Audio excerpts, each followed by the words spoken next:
Welcome to Learning Photography with Duck. Here's your host, Duck.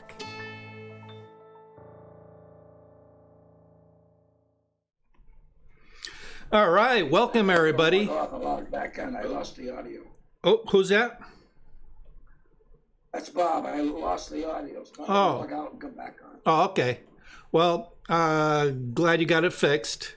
I think Alan was having problem with his audio. Can you hear us now, Alan? Yeah, okay, good. Anyway, welcome everybody. My name is Duck. I have a question. Okay. Will you be recording the whole thing and will you send a link afterwards? So, so I record these sessions and I actually post it on YouTube. So you're always welcome to check it out.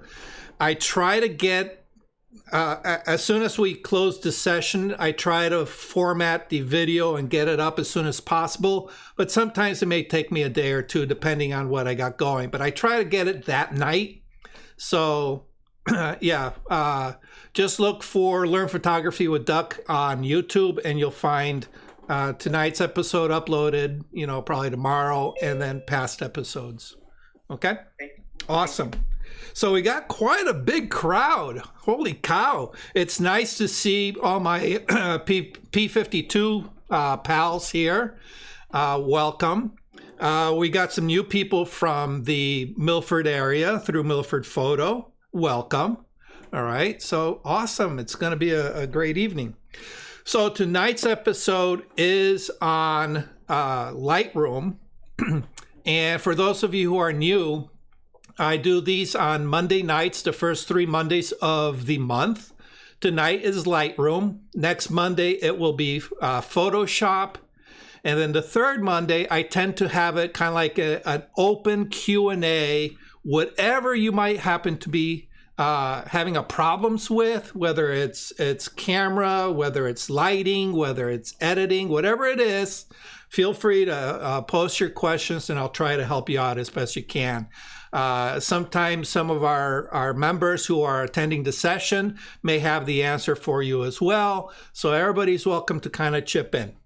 All right, so what I want to discuss today before we get to our Lightroom Q&A is doing batch editing. Excuse me. Doing batch editing in Lightroom. All right, and for those of you who don't know, I occasionally do event photography where I shoot like a ribbon cutting or an open house for my local Chamber of Commerce. Okay. So event photography, for me, that's what it entails. But for some people, they'll do like weddings. Some people will shoot a birthday party, sweet 16, a bar mitzvah, whatever event. All right. So the way I tell people is I always start my workflow in Lightroom. All right. Take it to a certain position in Lightroom. If I need to take an image into Photoshop, I will then take it to Photoshop to do whatever I need to do. But then after that, I always bring it back to Lightroom to finish my workflow. All right. So in this particular case, what I'm going to do is I'm going to use an example from a recent ribbon cutting that I did. It was a small little event, small, tiny little store. And, a member from the Chamber of Commerce was there to kind of welcome everybody and welcome the new business into the community, do a little ribbon cutting, and then that was pretty much it. So the event, as far as photography goes, it wasn't any big event. It's just capture the key moments, capture who showed up, take a photo of, usually I take a photo of like the outside of the building. So basically I try to capture at least a minimum of, 2 or 3 really, really good photos that they can share on social media. They can share with a newspaper if they need to advertise it. And of course, the Chamber of Commerce uses it to promote the new business and so on. All right, so in this particular case, what I did is we went down to the store, and when I tell you it was small, it was maybe 800 square feet at that. So it was tight. You know, two people can stand arm to arm like this across the space. So it was a little tight. But anyway, what I've done already is I've already processed these images. All right. But I figure I'll use them as an example for today's lesson. All right. So what I've already done is I've already imported it into Lightroom. All right. And as you can see, I have already given my folder a label. All right, for you who are new, I tend to organize things by the date. All right, so I have the main folder that I put everything into is my photos folder, and then by the year. All right, and then within the year, I have it by the shoot. Yes, Shripad, you had a question? No, okay. Yeah, just a statement. What you magnified is behind your head. Oh, I know what you're getting at, but yeah. I'm sure Okay, there we go. Awesome. All right, so you can see I have, my photos folder. I have year 2022, and then this folder here is where I put everything in. All right, so by default, you know that computers tend to organize things alphanumerically, and it starts off with the numbers. Well, it starts off with a few select special characters, like the ampersand, the at sign, and so on, and then numbers, and then letters. Okay, so I am of the mentality that, it's easier for me to remember time frames more than I remember like names. All right. So for me, I tend to organize everything by the date. All right. And the thing is, if you notice, even though I have a folder called 2022, and everything that I'm doing this year falls into that folder, I also have it right here at the beginning of my date stamp. All right? Because in the event this folder happens to get moved out of the 2022 folder, I know just by quick looking at it where it belongs, all right? Because sometimes it happens. We inadvertently click on the wrong thing, we move it, it ends up going to some place we don't know, and so this makes it a little bit easier to track, okay? So I've already imported them, and I've already made my selections of which ones I want to edit, okay? And for those of you who remember, let's see, oops, we gotta go. All right, there's a couple ways that you can do this, all right? What I tend to do is I tend to do work in batches, okay? So for example, actually, let me go ahead and make this a little bit larger here so you guys can see it better, okay? So for example, the first three images that you see, I took from the outside, okay? Now, if you've ever done any kind of, and it doesn't have to be event shooting, if you've done any kind of location shooting, whether it's an event or whether you went to photograph a waterfall or, you know, your cousin's birthday party, whatever it is, you know that you tend to overshoot more than you need simply because, you know, sometimes somebody's got their eye closed. maybe the camera shook on one frame. So you want to hedge your bet by having additional images. So here I have 3 images taken from the outside. They had set up a tent in the front where there was a Girl Scout selling cookies. So it made it a little bit difficult for me to capture the storefront close enough so that you can see not only the front of the store, but also the sign above. That darn tent was in my way. So I had to step further back in order to capture, the whole scene. And what I did is I walked, on one side, and I traveled to the other side. I thought about taking one from the street, but I said, no, I'll be out in the middle of traffic taking pictures. All right. So the thing is, you take more pictures than you need. But out of those ranges of pictures, you only need maybe 1 or 2 before it starts getting repetitive, correct? All right. So here I have 3 images. All right. And I tend to work in clusters, okay? Now, at this magnification, even though I've increased the thumbnail size, it's still very small for me to see any kind of detail. So I will want to kind of maximize my space, all right? So one of the things that I might do is get rid of the 2 panels, all right, way over there and this one here. And the easiest way to do it on the fly is just hit the tab key. The tab key gets rid of it, and you can see it kind of expands that work area. All right. So now I can increase the size, all right, and you can use the plus and minus keys. Plus makes it bigger, minus makes it smaller.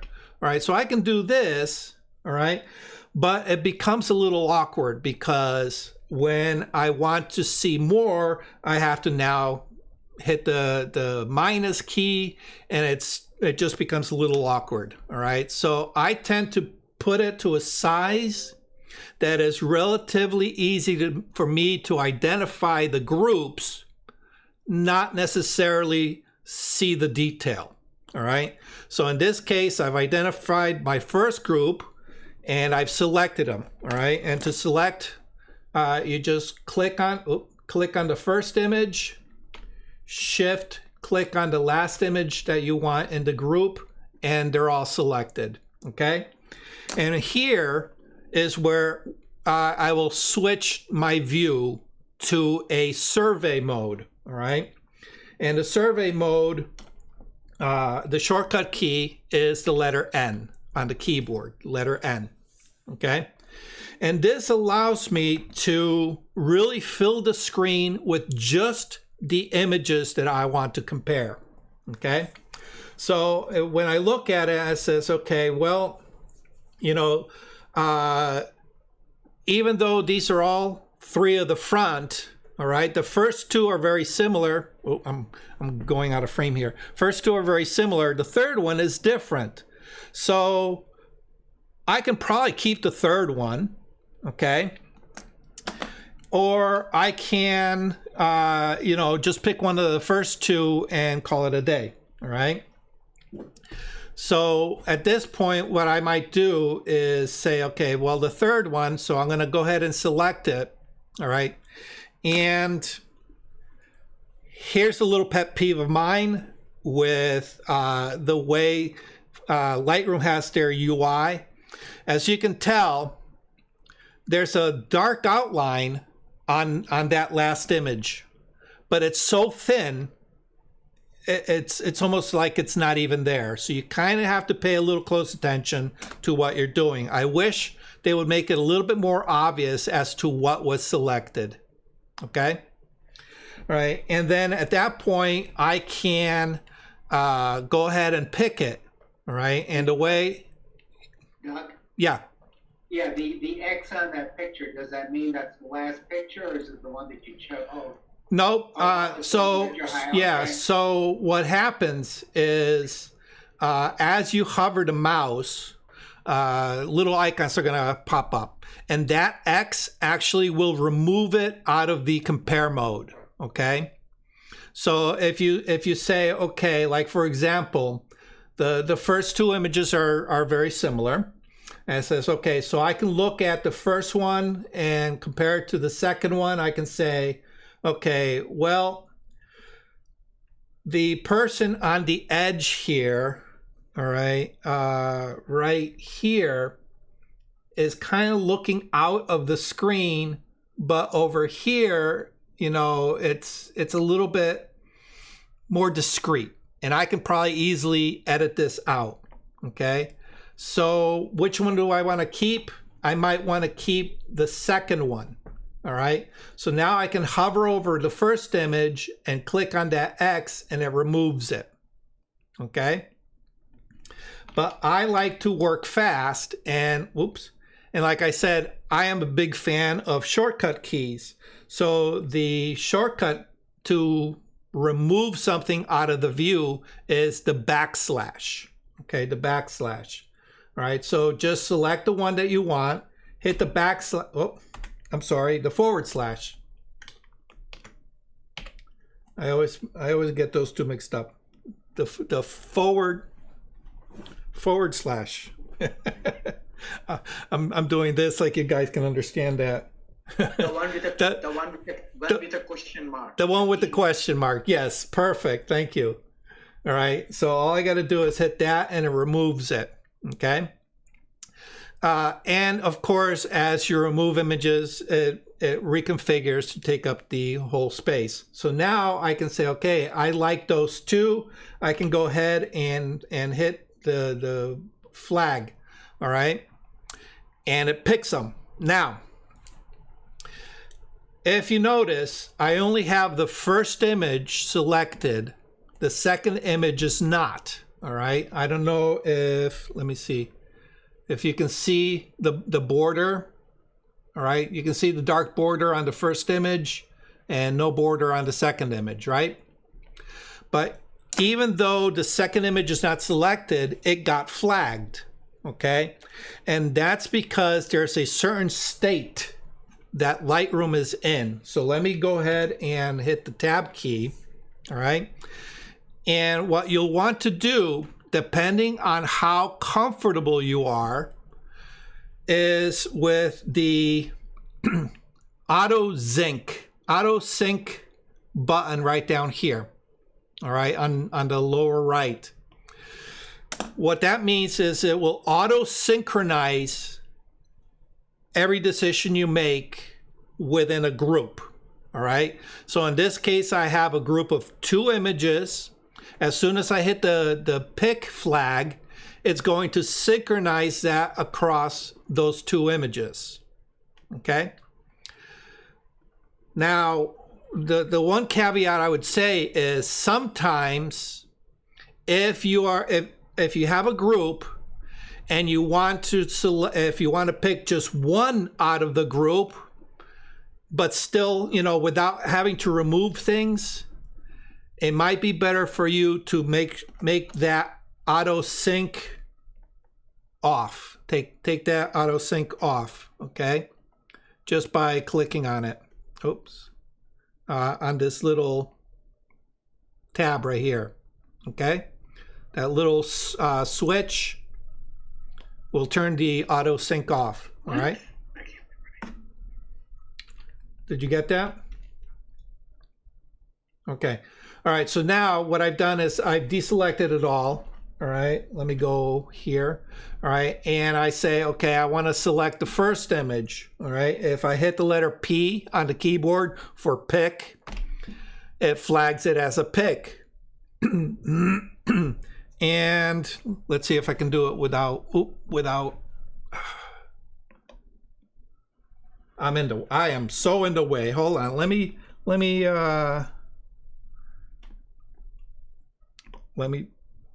Oh, come on. Zoom off. All right. Let me go here. Okay. Down in the corner. All right. See that little flag there? That lets me know it's been picked. And here it's grayed out. As a matter of fact, if I hover, you can see that they're kind of grayed out. All right, so you can do it with a mouse as well. All right, so I can click that and see it's now picked, or I can click on it again to remove the flag. All right, or you can mark it for deletion if you want, so as a reject. Okay, but again, I like to work fast, so I want to use shortcut keys. That way I can keep my my hand on the mouse in order to be able to make my selections really, really quick, and the other hand on the keyboard, so that way I can hit the appropriate keys to move myself forward. Okay, so in this case, I don't have the auto sync on, so that means if I wanted to select multiples as a pick, I would have to manually move to each image in order to pick it. Okay, which can work. All right, because now I can say, okay, well, the first one I don't want, the second one I do, so that's going to be a pick, and the third one I want, so that's going to be a pick. So it's a little bit of a longer process, but it kind of reduces your chance of picking something that you really didn't want. Okay, now the other thing I have is down at the bottom. Oh, my mouse is being very picky here. There we go. Down at the bottom, I have my my film strip. All right. So that allows me to, without getting out of my survey mode, I can go ahead and move to my next set. All right. And the way to do that is once you make your pick, I click on the first image from the next set, shift click on the last, and I move on to the next set of images. Okay, now this one is fairly easy. All right, the first image, she's kind of crowded into the corner. The second one, it's a little bit better. The third one, she's got her back towards me. I don't want that. Okay, so the first one, well, it's a little dark, but she's a little bit more open to the camera. All right, so I can work with that, even though it's a little dark here. All right, so I might pick the first one, and then by default, the second and third are unselected, means that by default, I don't want them. Okay, all right, next two images, kind of a group. Well, this one is definitely an easy pick. All right, so I just go ahead and pick my the one where she's smiling. Okay, so that's a very quick way of just going through and making your selections. Okay, so now I have all my images picked. All right, I went ahead and did this earlier, so you don't have to sit here and watch me pick everything. But now that I have everything selected, okay, I have all my picks and all my unpicked images together in the same folder. What I want to do now is I want to create a little bit of separation, because now that I'm going into the editing aspect, I don't want to be distracted by anything that I did not pick. All right. So my favorite method of doing this is to actually physically remove it out of my folder and put it into a subfolder. Okay, because again, what I want to do is I want to make sure that I can find these images outside of Lightroom should I need to, all right, without having to be confused about whether it's an image I need to work on or not. So I'm going to segregate the two, all right, and the way I do that is if we go to the top, where our top menu is, okay. Oh, no, I'm sorry. we need our top menu here. Okay, this is where the backslash comes into play. The one on your keyboard that's upper right corner, all right, on most keyboards. All right, this will toggle that little toolbar at the top. Okay, and it's a filters toolbar. All right, and you can see it says filters off. That's the default. Okay, so now what I want to do is I want to make a selection based on a certain criteria. All right, and I've already gone and made my selection of the ones that I want to keep, the ones that I want to edit, by attaching a flag to it. Okay, so I want to keep those. Those are going to stay in this folder. So that means my filter selection has to be on any image that does not have a pick flag. Okay, so we're going to go up here to our zoom. Our attributes. Let me zoom in. That's what I meant to do. All right, our attribute. Okay, we're going to click on that. All right, and right below that, you're going to see flags. Okay, and it's going to remember what your last selection was. Okay, so in this case, all my flagged images were selected. So I don't want that. I don't want my flagged images. I want everything that is unflagged. All right. So I'm going to go ahead and click on that. Okay. And now you'll notice that everything here are all the images that have not been selected. Not been selected. Okay.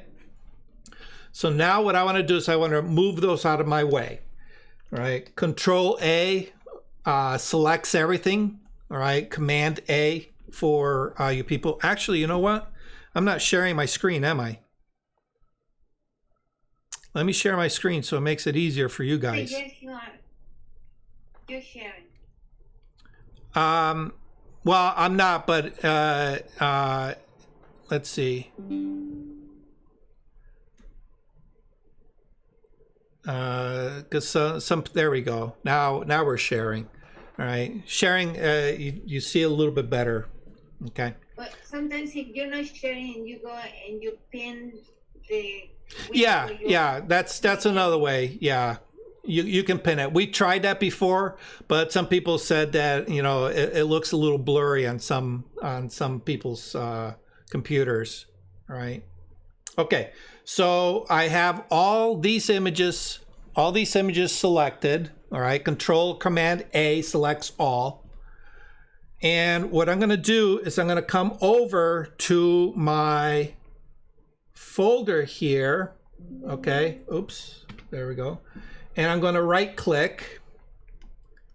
And the first one says create folder inside. Oh, I clicked on the wrong one.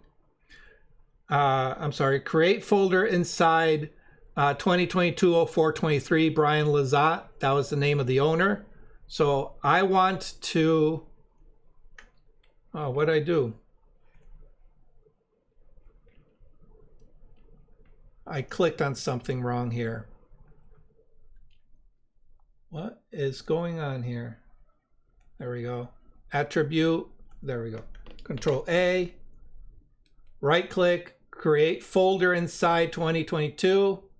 All right. And, where's my, I lost my, there it is. Okay. And what I'm going to do is I'm going to give it a name that makes sense to me. All right. So these are all the images that I do not want to edit. All right. So for me, what makes sense is to call them seconds. All right. Seconds. All right. These are all my secondary images. I don't want to get rid of them just in case I need something from there. All right. But they're not images that I'm going to invest any time in editing. All right. Once you give it a name, you want to make sure that include selected photos is checked.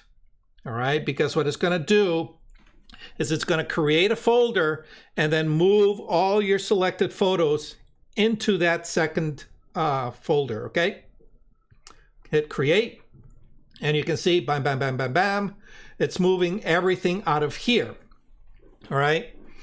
And now it's showing me an empty folder, but it's not really empty. What it's showing me is this folder with just the images that are unselected, all right, unselected, all right? So at this point, we want to go back to our default state. I hit none, and these are all my flagged images, okay? So now I'm ready to get into my batch processing, okay? And this is where, this is the stage that I call normalizing your images. Normalizing your images, okay? What do I mean by normalizing an image? This is where you're going to go ahead and correct any exposure problems. You're going to correct any horizon problems. You know, maybe your horizon's a little off, okay? Which tends to happen to me because I'm carrying a big, heavy camera with a flash. It seems like all my images kind of tend to tilt a little bit, okay? And basically, it allows me to get the images to a point where they're looking decent, okay? And these are all what I term global adjustments. Global adjustments means these are adjustments that apply to every part of the image, okay? And in particular, because we're going to be working in groups, it's going to apply globally to the entire group of images that we have selected, okay? I'll show you what I mean, okay? So the first thing I want to do is maybe control my color temperature, okay? All right, so the first two images were definitely taken outdoors, okay? While the remainder of the images were all taken indoors with a flash. Okay, so now depending on your comfort level and what it is that you want to do, here's a nice little trick that you can do. Control A to select all of them, or Option or Command A for you Mac people. Okay, and on the right hand side, all right, in the Quick Develop tab, all right, you're going to see this where it says Tone Control Auto. Tone Control Auto. Go ahead and click on that. All right, and what it's going to do is it's going to use artificial intelligence to kind of correct for certain things, typically just the exposure. Okay, so it's going to look at things that it considers a little overexposed, and it's going to adjust it. It's going to look for things that are underexposed, and it's going to adjust it. Okay, now as you know, with anything auto, sometimes it hits, sometimes it misses. All right, but this is a good starting point. All right, now if you had asked me about 3 years ago, I would have told you to never touch that tone, auto tone button, because it used to be really, really bad. All right, they have gotten so much better, especially now that they've incorporated Adobe Sensei into their products. Okay, so now at this point, I can go ahead and really start working in batches. Okay, so my white balance, all right, by default it's set to as shot, meaning whatever the camera was set to, that's what the system is going to take in and set it to. Okay, so here I can set it to outside. It was kind of overcast, so I can, you know, put it to shade. all right? And you can see right away, it kind of warmed up the images a little bit, all right? I don't know if it's a subtle change, all right? Hopefully it comes across on the video. So let me reset that, okay? And auto tone, actually here, let's do it like this, okay? Let me move this, all right? Okay, so, oh, and of course, my screen is blocking it. All right, so here we go. Quick develop, all right, auto, all right, is the first thing we're gonna hit, all right? And you can see, definitely noticed it in the first one. Let's do the auto sync, all right? We're gonna do auto, all right? And then we're going to do white balance, cloudy, all right? And you can see it kind of warmed it up, all right?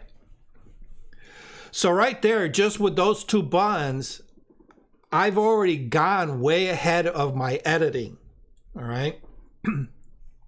So now what I can do is I can do the same thing for all the interior images, okay? Make sure your auto sync is on. I'm gonna hit the auto key, all right? It's gonna auto adjust all my images, all right? Depending on how many images and also depending on your computer system, it may take a couple of seconds or it may take, you know, a couple of minutes, all right? So just let it do what it's got to do, all right? And usually you'll be able to see through the thumbnails, you'll see the thumbnails shift a little bit as it goes along, okay? All right, and then what I'm gonna do is I'm gonna go here and I'm going to shift my white balance to flash, all right? And I'm probably not gonna see a big difference because if I remember correctly, my camera was already set to that color mode, all right? So you're not gonna see that big a shift, okay? And just like that, I have all my images kind of color corrected within a ballpark. Now, this is normalizing. Right now, I'm just looking to get the images to look a very generic, specific way. This by no means is adding any kind of artistic effect, all right? That comes later, okay? All right, so now, because it was a very small space and I was shooting with a flash pointed up to the ceiling and the ceilings were white, what ended up happening is that I have a lot of light on the upper part of my images and then some shadow in the lower part of my images, all right? And let me see if I can find like an extreme. Here, this I think is an extreme view, okay? You can actually kind of sort of see where, you know, it's really reflecting off the ceiling and the that back wall right there, right? This is the specular highlight from my flash, okay? So as I look over these images, I can identify quite a few that have that problem, okay? So at a glance, I can say, all right, I'm going to pick all of these that have that bright ceiling, all right? Here's another one, here's another one, this one, all right? This one here, the flash didn't even fire, all right? And then the others are pretty good, okay? So now I can say, okay, I've identified this range of images, all right, this range of images that share the same common problem. So now rather than edit each one individually, what I'm going to do is I'm going to edit them all to correct for that problem, all right? So how do we correct it? all right, if this was just an individual image, all right, I need to tone down that sky or that ceiling area. What do you think would be the best way to do it? Anybody got an idea? Who wants to volunteer? Can you create a Gradient mask? from top Can down. you create a vignette? Well, a vignette will darken all the corners. All right. I just want to darken the top. A gradient. Absolutely. Okay. So what I'm going to do is I'm going to use my gradient tool to drop down from the upper part down pretty much to the upper third, because as I look across all those images, all right, it looks like it's the upper third that's the brightest. Okay. Now I'm going to go ahead and flip over to my develop module. Let me close up. And in my presets, okay, I have two presets that I've established that are new, okay? And actually, let me switch over because I'm kind of sort of hiding it, all right? They're right here, all right? I have a folder called masks, and I have one that's called linear gradient and radial mask, all right? I should call that linear mask and radial mask, all right? Because that's really what they are, okay? So the reason I made these into a preset is because I want to apply these very, very quickly, right? So let's just take one example here. I have this image selected, okay? Nothing else is selected, all right? So I want to apply a gradient on the upper part. So to do that, I'm going to come here to the right, and where it has this little circle, that's my my mask tool. I'm going to open up the mask dialog box. I'm going to select linear gradient from that little drop down, and you can see now I have my toolbox for that new mask, okay? And all I got to do is drag from the top down, all right? And you can see it's going to create a linear gradient, right? I'm going to keep it fairly straight, so I'm going to constrain it by pressing and holding the shift key, right? And now you can see it just applies it linearly constrained to that horizontal format, okay? And I'm going to go down about 1/3 of the way, okay?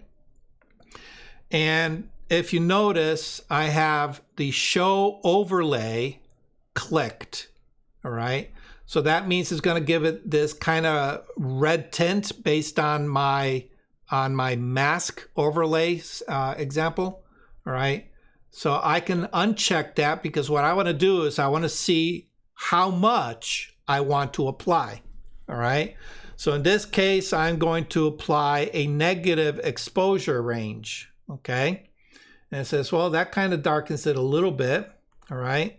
Let's try just doing the highlights, all right? That doesn't do very much. Let's try the whites, all right?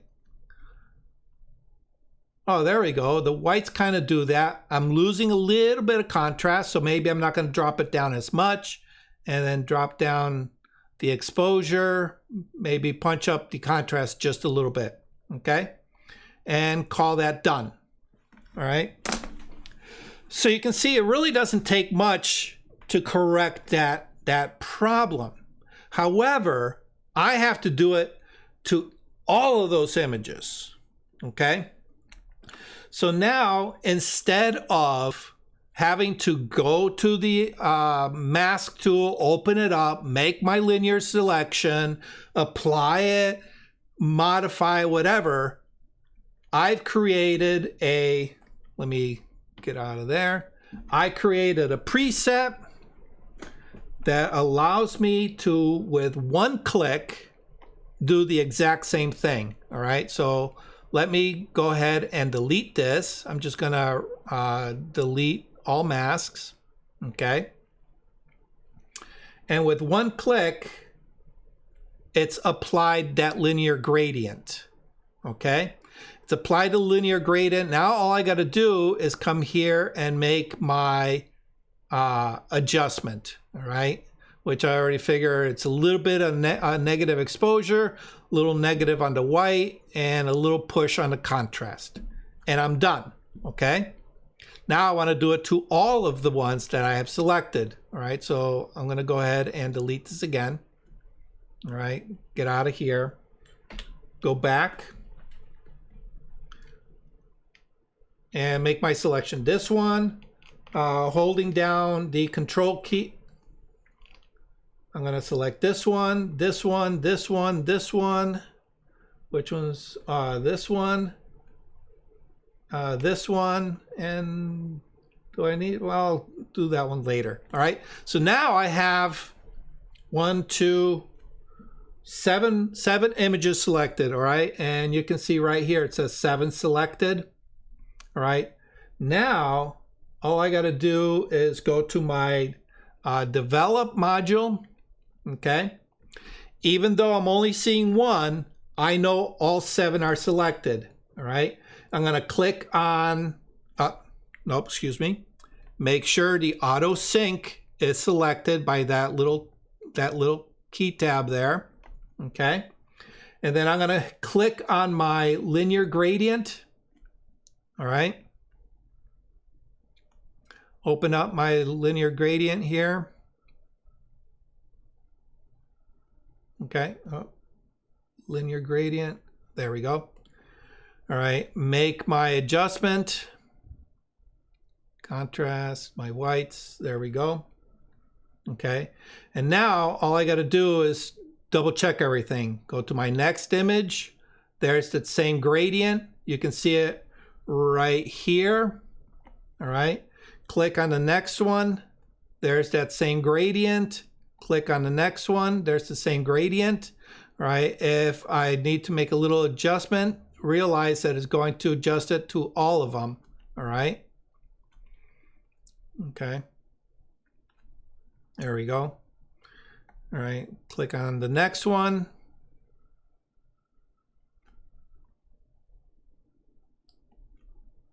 Click on the next one. All right. Okay, so now I've applied the effect across the board to all 7 images. Okay.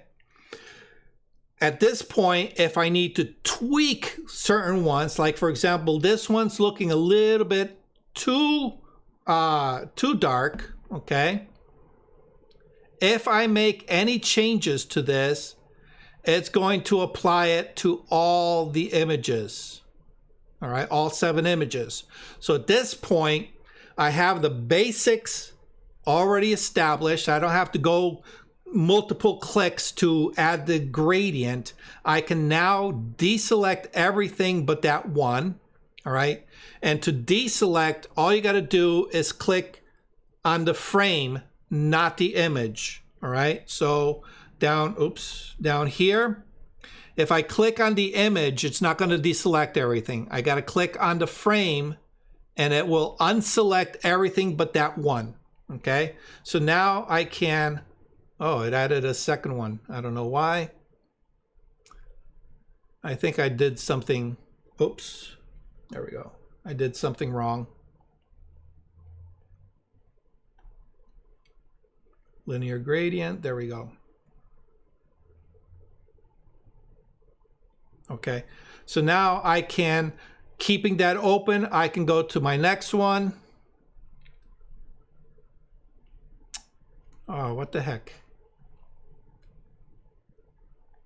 I did something wrong. I messed up. I knew I was going to do it. Here we go. See, this one's too dark.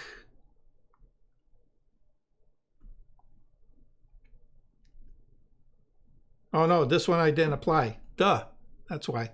All right. Yeah, I hadn't applied it. All right, here we go. This one here.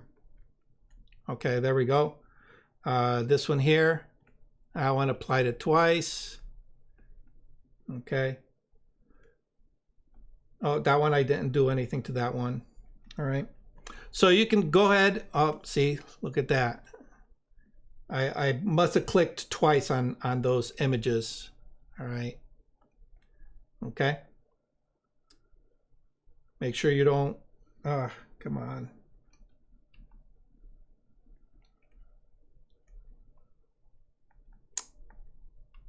There we go. All right. So now all those images are looking good. This one here, that one doesn't have anything. Okay. So this one, there we go. Good. We're good. We're good. That one didn't need it. Okay. So all 7 images now have that dark gradient at the top. Okay. So now I just need to go to my next set of problems. Okay. Next set of problems. This one here, this is a solitary one. I can tell that it's a little underexposed. So what I'm going to do is I'm going to go ahead and increase my exposure here, open up my shadows a bit, make it look like all the others. Okay. And one trick that you can use to make sure that while you're working on one image, to make sure that it kind of matches everything else, just look down at the bottom on the film strip. All right. Here's the one image. All you got to do is look for its neighbors that are of the same type. And at a very quick glance, you can see whether it matches or not. All right. So here's the other one where I need to kind of increase the exposure a little bit, maybe increase my contrast. Okay. And then just very quickly go through that film strip. And the only ones I need are the last 2 images. All right, these 2 images. All right, they have a little bit of a hot spot. So what I can do is go back to my develop and just kind of bring my whites down. All right, maybe my shadows. All right, this one. Yeah, that's good. All right, and I'm done. Just that quickly, I've edited 16 images. All right, so they are all now normalized. Okay, so the exposure looks good, the color balance looks good. Now at this point, I would just go and check, make sure that my horizons are proper, right? And since I made it to this end, all I got to do is use the left arrow key and fly through. That looks good. That looks good. That looks good. All right. Yeah, that one is all right.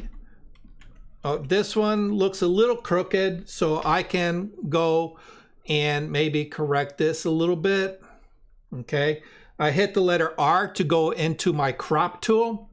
All right, I just give it that little correction. I'm just looking at the verticals behind.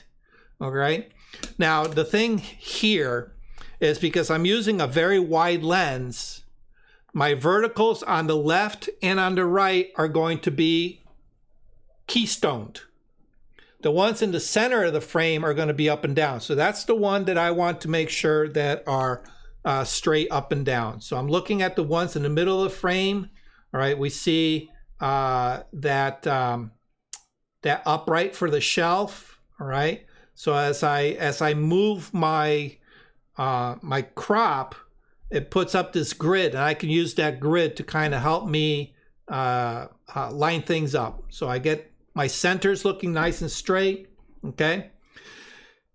If you notice that there are several images that might need correcting, I can keep the crop tool open. Just hit the control left key. and it's going to go to the next one, the next one, the next one. All right, this one can use a little straightening. Control left. That one can use a little bit of straightening. Control left. That one can use a little straightening. All right, and that's it. I'm at the beginning.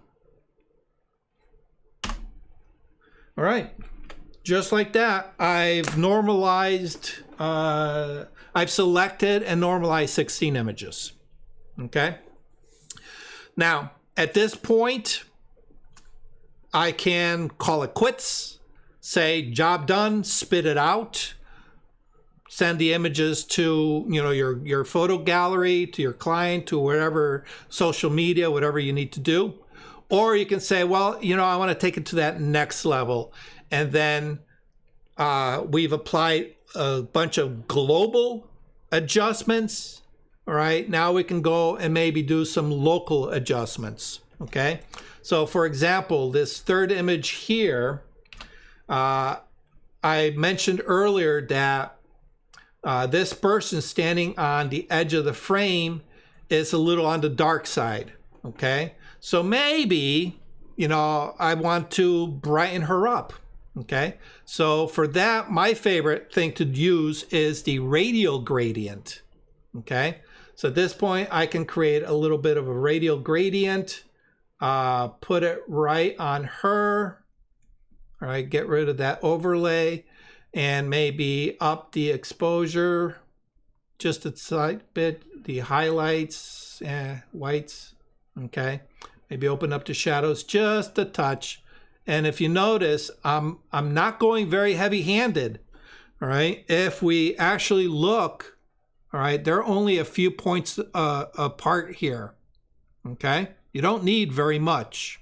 Okay, and just to show you, this is before and this is after. Before, after. All right, so very subtle. Okay. Yeah. When I do that, I go into the box and I use the up and down arrow to be real fine instead of sliding. I don't know. That's the way I do. Oh yeah, no, that's fine.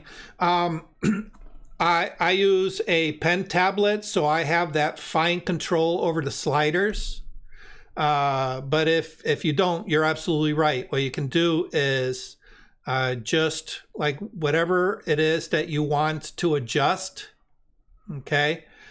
Make sure that it is selected, okay? And then you can use the up and down keys, all right? And it's gonna go by a 0.10%, 0.10, all right? Okay? All right, or the other thing you could do is you can extend this, you know, out as far as it'll go. And it's going to make the length of that slider even longer and allow you a little bit more fine control if you want. Okay, so that's another. Or you can just say, hey, I want that at 10. All right, I want that one at 5. All right, 0.33. So you can actually type in the value that you want. Okay. All right, any questions on this whole quick batch processing? Okay. Now, another tool that you can use in the quick batch processing is actually right in the library module. Okay. Let me switch over here out of the way. Over on that side, the right side of your screen, you'll see the Quick Develop tab. Okay, Quick Develop tab. All right, and you're going to have a bunch of stuff. Now, where it says tone control, if you don't see a lot of selections here, all right, you just come over to this little arrow here, all right, and click on the arrow down, and it's going to give you all the controls that you would find on the basic panel in the develop module. All right. and same here, and same here. Okay. So you can do fine tuning on your color temperature, as well as fine tuning on your exposure, black and black. Right. The only difference is that you do not have sliders here. All right. Simply because if you have multiple selections, all right. So let's say I want to adjust I want to open up the shadows on all of these. Okay. All of my indoor images, I want to micro adjust and open up the shadows just a bit. Okay. But because I've already done some editing elsewhere in the develop module, all right, and through the auto tone button, all right, those shadows, those highlight sliders are all in different positions for different photos. If I were controlling that with sliders here, what it would do, whatever I put the slider on, it would change everything to that slider position, which may or may not be correct for all the images across the board. All right. At this point, what I want to do is I want to either increase or decrease whatever setting is already in place by a certain amount. So that's why you're going to see the buttons, all right, are more of the add or subtract type buttons. Okay. So if you notice, the two outer buttons have kind of like a double arrow, and then the two inner buttons have a single arrow. Okay. The two outer arrows will go up by a stop. Okay. The inner arrows will go up by a third. Okay. So 3 clicks on the single arrow is the same as 1 click on the double arrow. All right. So it's not as fine tuned as the slider, but it does allow you to make very quick selections. Okay. So for example, I have all of them selected. I want to open up my shadows. That means I want to increase the light on the shadow sections. All right. I'm just going to go up by 1 stop. So I'm going to click once on the far right button, which is going to open up my shadows. Decrease the shadows, increase the light. Okay. So I'm going to click once. All right. And then you'll be able to see as it works its way across, it's going to, I don't know if it's a very subtle, I don't know if you guys caught that. It's a slight little brightness shift. Okay. Let me do it again. Let's do the exposure. Oh, there we go. That's a major jump. Okay. Let me bring that back down. All right. So what it does is whatever position numerically is on that slider, it's just going to add a certain amount to whatever is there. Okay. So this is another way of very quickly saying, okay, well, you know, I've identified this image and this image and this image that needs, you know, a little contrast boost. All right. So I can go ahead and click on that contrast, and it's going to apply it across the board, that little specific amount. Okay. All right. I think that's about it. Want to make sure. All right. Want to make sure I covered everything. Yep, I think I did. Okay. So let me stop sharing. Oh, wait a minute. Stop share. There we go. Okay. And we'll go to the chat. All right. So any questions on anything that I just covered? Let me take my sip of... Any questions? Somebody's got to have a question. I do. I know I'm not that good a teacher. Question.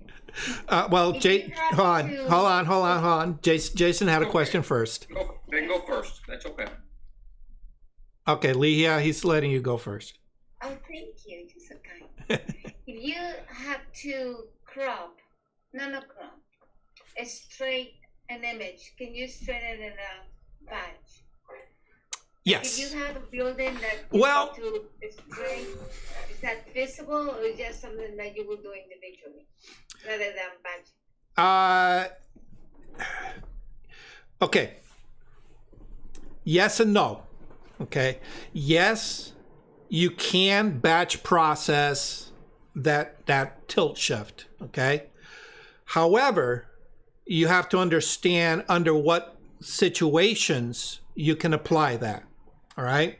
If I'm hand holding my camera and I'm moving around, that angle is going to be different all the time.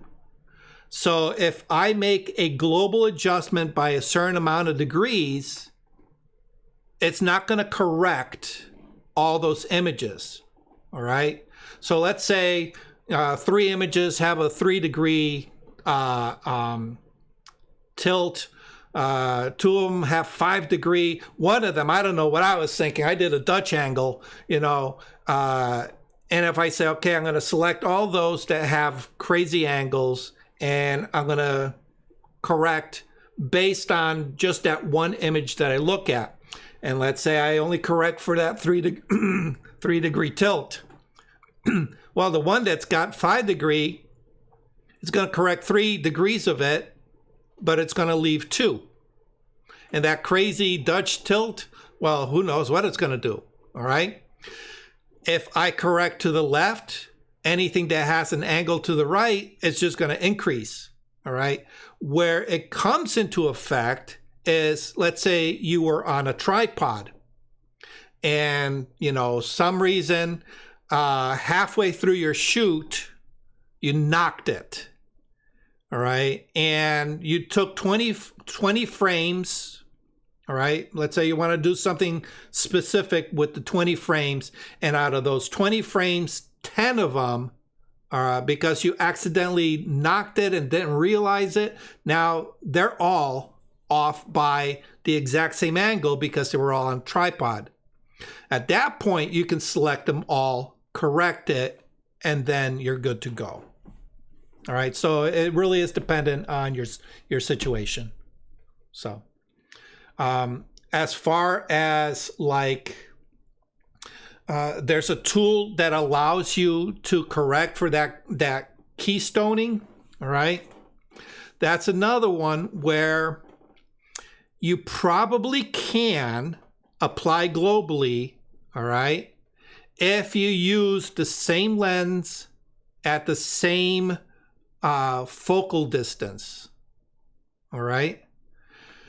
Because, that same lens is going to do that keystoning the same way on all those images. So if you correct one, it should correct all the others. Okay. So yeah, at that point you can do global, but I tend not to do that simply because that tool for correcting the angle is also my crop tool. All right. And sometimes I'll want to crop at the same time. And my crop is very subjective according to which image I'm looking at. So I tend to go one at a time. Okay. But as you saw, once I have the crop tool open, I don't have to close it, move to next image, open it. I can keep it open and just go from one frame to the next, to the next, to the next. Okay. All right. Good question. All right. Jason. Hi. All right. So I started this about 10 months ago, and at this point I am inundated with files. Storage, I probably have about 30,000 files over the last 10 months. And between the Lightroom that I'm using on my laptop, the Lightroom that I'm using on my cell phone, what I'm seeing on my screen as far as what you're using is completely different than what I'm using. I'm having a problem with importing, where it will not import anything. Okay. So what you're seeing here, this is Lightroom Classic. Okay. Okay. So this is desktop only. Okay. Along with Lightroom Classic, Adobe also makes Lightroom and Lightroom Mobile available. All right. So depending on what platform you're operating off of. Okay. Now, you can call me a purist. You can call me the old man in the room. All right. I personally tend to prefer working off of the desktop simply because I can maximize my view of the image. All right. Because I work professionally, I need to deliver a professional product. And working on a small mobile screen or a tablet doesn't allow me to work effectively. Okay. Now, granted, what I've done here is very easy to do on a tablet because it's not really heavy-duty editing, okay? It's not critical, okay? It's social media stuff, all right?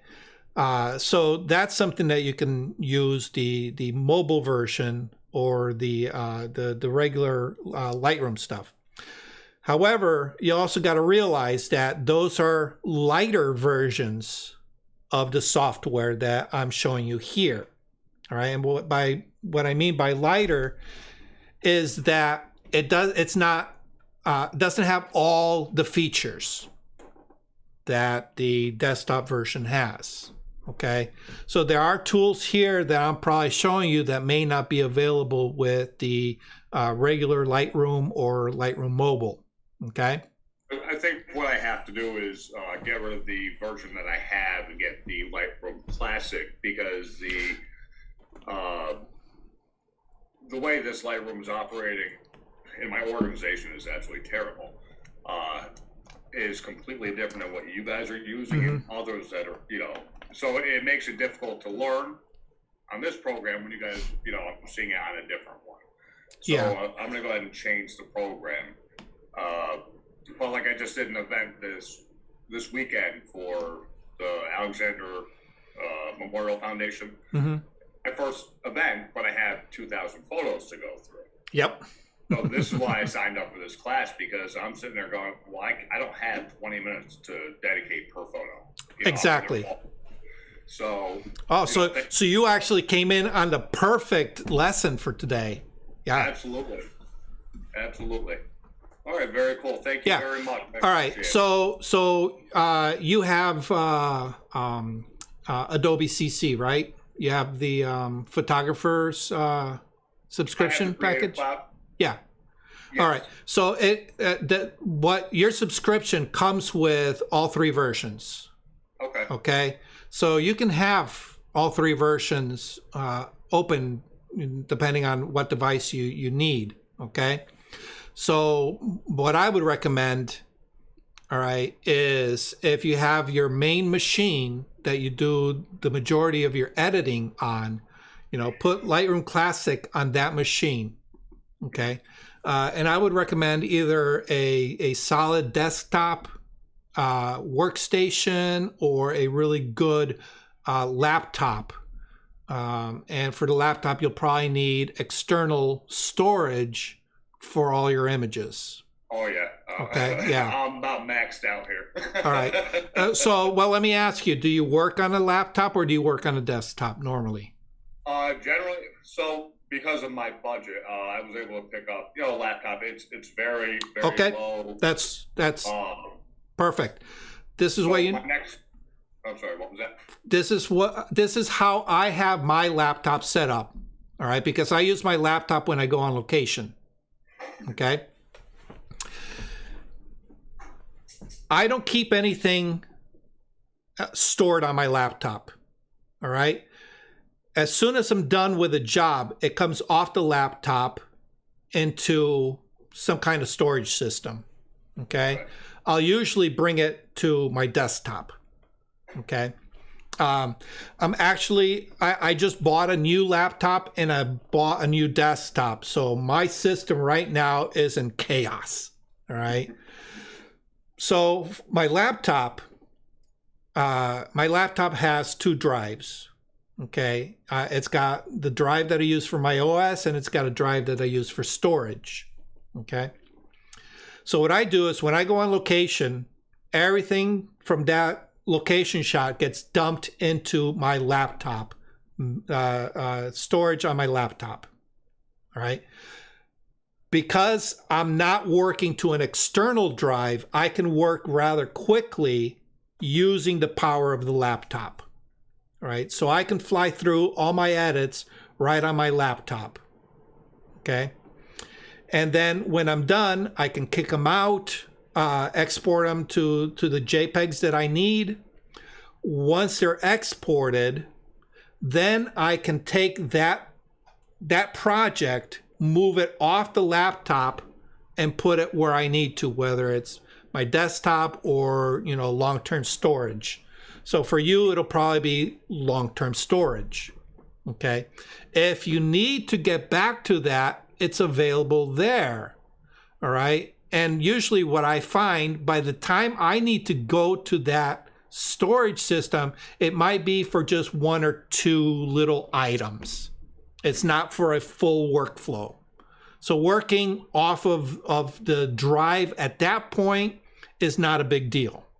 All right. However, if you got to process 2,000 images, you got to cull through them, bring them from 2,000 down to the 300 that you need to deliver. All right. Working remotely with an external drive just really bogs the system down. That's why I said work on your system, because that's going to be the fastest. All right. And hopefully you have a good quality graphics card that can handle that. It's AMD Radeon. Yep. How many gigs of VRAM? You should have hopefully 4. I couldn't tell you. Yeah. All right. Because the latest. Legs there. Yeah, the latest version of Photoshop and I don't know about Lightroom. I know Photoshop requires 4 gigabytes of video RAM. So that was the reason why I had to upgrade my computer. My old one just couldn't handle it. I have that. Yeah. So we'll see. But thank you very much for your input, and I appreciate it. Yeah, no problem. Any other questions? Yes, I have a question. Okay. It may not be relevant to this class, but I use Lightroom Classic, and as you know, working with Dawn or product photography, what I do, I got a Nikon D90, okay, and I tether it with a cable to my laptop. But what happens is that when I click on the Lightroom Classic, when I tether it, when I get the click it, then only the picture appears on the laptop. So I don't know whether it is focused or not. So is there anything which I can do with the Lightroom Classic where I can see live and then click it? Because it shows me the picture after it is clicked. Yeah, that's unfortunately Lightroom sucks for tethered shooting. It took a long time to get live view shooting in Photoshop. And I rejoiced when it came. And then they broke it. My live view doesn't work. All right. Unfortunately, shooting tethered with Lightroom is not the best solution because it's a dumb process. You have to do everything at the camera end. All right. And all it does is it just imports it into Lightroom and just makes it easy to view large rather than, working on a small screen. All right. So yeah, that's the way I work. What do you use then? What do you use? I use Lightroom. Tethering or tethering? For tethering, yeah. So what I do is actually, there you go. Here's my tether cable. All right, let me move this out of. Oh. Here's my tether cable. I tether the camera. Tether the camera to the computer. All right. So what I'll do is at the camera, I'll do as if I'm shooting untethered, so I'll focus, I'll look through the preview to get my setup, and then it's not hooked up, but I have a shutter release on the camera. All right. Because I don't press the shutter button on the camera. If I'm on a tripod, I shutter release. Yeah. Or if I am at the computer, I will trip the shutter with the keyboard. Okay. And then that allows me to preview the image big. All right. So what I'll do is I'll look at the image and I'll check my focus. I'll check my composition. I'll check my light. All right. And then if anything is wrong, I go back to here, fix whatever I got to do, take another shot. All right. Unfortunately, yeah, live view sucks. All right. If you require live view, all right, it's a great way of working, being able to look at a large screen and everything that the camera sees live is being displayed. So you can move things around within your composition, all right? If that's something that's important to you, then use the Nikon software, all right? So I know for me, I shoot Canon. The Canon software allows me to shoot, to work live, all right? The only problem is if I trip the shutter with the Canon software, all right, Lightroom doesn't recognize that. All right, so there's a workaround. And what you can do is you can set Lightroom to monitor a folder. All right, and it's a watch folder. Actually, here, let me switch over. Right up here, all right, you're going to see that I have two folders here. Let me zoom in.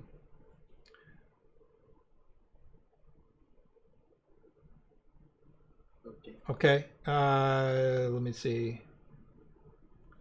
All right, one is grayed out because it's empty. Okay.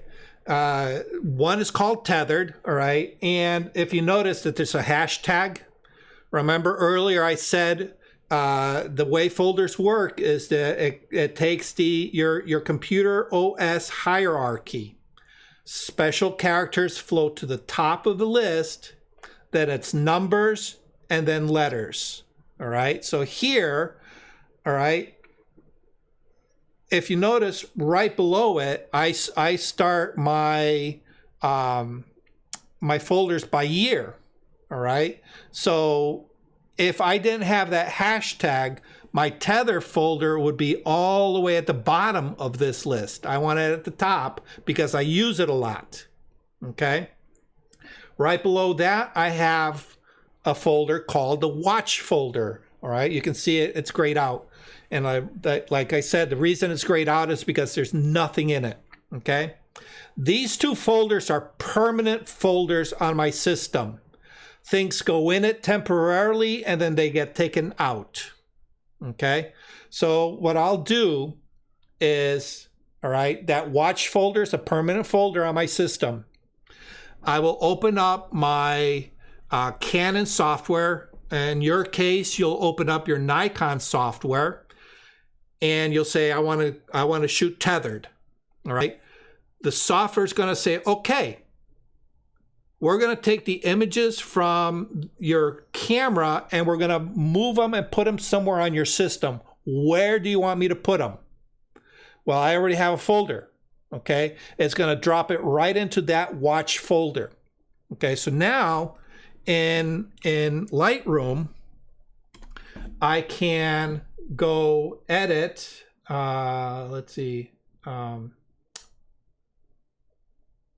I haven't done this in a while. Give me a second to remember. All right. Can't. Basically, there's a way where you can say monitor this folder. All right.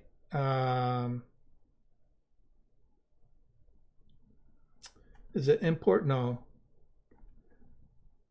I can't remember off the top of my head, but basically it just says, okay, Lightroom, I want you to monitor this folder. All right.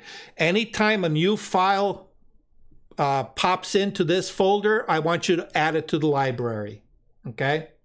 And that's what it's going to do. All right. It's not synchronize. I can't even remember right off my top of my head, but like I said, but there is a way to do it. All right. I think a little Google search will get it. But so that's one way that you can synchronize an external program with Lightroom to work simultaneously, and it really works really well. The only thing is, if you have just one screen, it makes it a little bit crowded because, you got Lightroom and you got the camera software. And usually what I'll do is I'll have the camera software large. So because I'm working live, that's the more important part. And then I'll just use Control Tab to temporarily switch over, see everything, switch back. Okay. Thank you. All right. All right. Any other questions? No questions? All right. Okay. One thing I forgot to do, we kind of got all excited with all these new people today. I forgot to mention what's coming up. Okay. For those of you in my area, you know that I teach through Milford Photo as well. Right now, I just scheduled a new session with Jesse. I don't think he's published it on Meetup yet, but it's going to. Oh, wait a minute. That has not. Let me refresh. That's not the. Oh, what happened? That's the old one. It didn't refresh. Anyway, on Tuesday, what is the 24th, I think? What's Tuesday? Anybody got a calendar? Tuesday, the 24th. Yes, thank you. I'm going to be doing a Zoom presentation through Milford Photo on going beyond the rule of thirds. All right. Some of you have watched this presentation in the past. If you missed it, we're going to be doing it again. The other thing that's not on the books that I'm looking to do with Milford Photo is my 3-tone guide to photo composition. And so the beyond the rule of thirds, what that is I discuss photo composition where it's like going beyond the basics, because most people, they're taught the rule of thirds. You got, the points of interest, the horizontal top third, bottom third, left third, right third. All right. We go beyond that into other compositional rules. We get into the psychology of composition. We get into my favorite one is, I didn't use the rule of thirds because I broke the rules. I break the rules. And I normally just chuckle to myself because people are not breaking the rules. They're just substituting one rule for another. All right. Yeah, you're breaking the rule of thirds, but you put another rule in place. All right. So this is a great way to understand some of the visual rules that we kind of use when we're looking at our world. So if that interests you, you go to meetup.com, look for Milford Photo. Like I said, I don't think Milford Photo has posted that one yet, but it will be coming up soon. It's scheduled for the 24th on a Tuesday. All right, and then the three-tone guide to composition is a great. I say it's a great learning tool when you are editing, because what I talk about is distilling your image to a basic 3 tones in order to understand how light helps direct the eye to the subject. Okay, so I'm going to go over the various combinations of the 3-tone rule, and I'm going to show you some simple editing techniques that allow you to visually see that 3-tone composition while you're editing in Photoshop. So that hasn't been scheduled yet. Hopefully it'll be probably in a month and a half. So it'll be after the Beyond the Rule of Thirds. So stand by for that one. Okay. The other thing is, I want to get something on the books for all my Patreon members.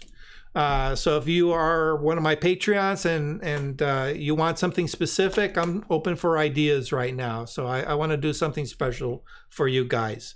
Those of you, if you appreciate what I do here on my Monday nights and you want to support me, go to patreon.com, learn photography with Duck, and you can help support my endeavors that way.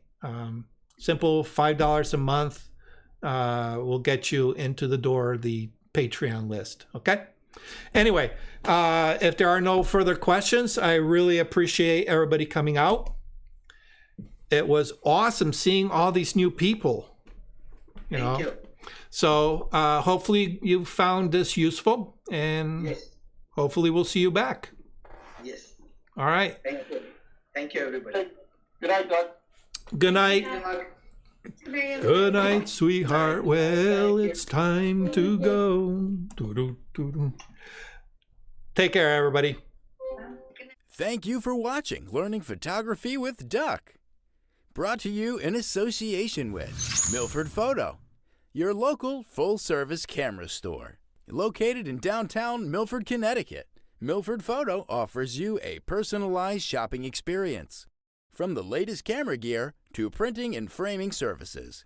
And, of course, educational workshops to teach you the finer aspects of photography. Don't forget to tell them Duck sent you.